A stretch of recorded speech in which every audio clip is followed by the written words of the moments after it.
Mitsidika ireo toerana manan-tantara sy malaza eto an-drenivohitra ankehitriny ireo mpianatra taona fahadimy eo anivon'ny sekoly fanabeazana fototra Bongatsara ahatra eo amin'ny 2 ka hatramin'ny 3 volana eo moa izany fitsidihana izany izay antsoroan'ny fikambanana ny fitsy Nice France.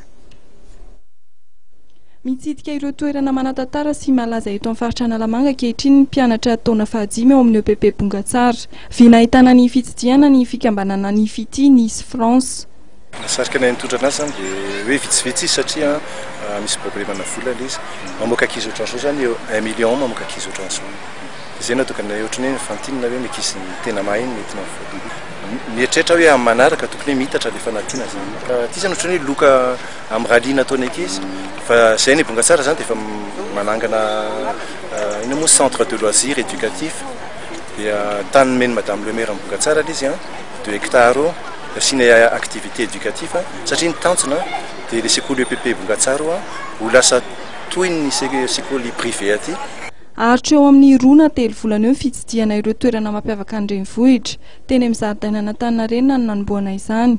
Tanjona amin'izany ny fanamafisana sy fampitomboana fahalalana ho an'ireto mpianatra hanala fanadina mpanjakana voalohany reto araka ny fanazavana. Tanjona iaviany zany dia ny fampivoarana sy fampivelarana ny ankizy.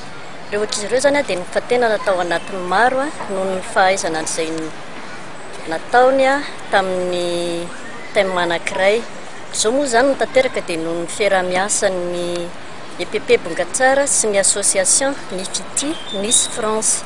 Nozaraina ho tarika ahitana mpianatra 10 avy ireo taona fahadimy ao amin'ny EPP Bongatsara dia nampanaovina fifaninanana izy ireo ka nitarika mendrika indrindra izao entin'ny fikambanana ny fitsy Nice France manao fivoahana ahafantarany zavatra izao na sortie découverte izany.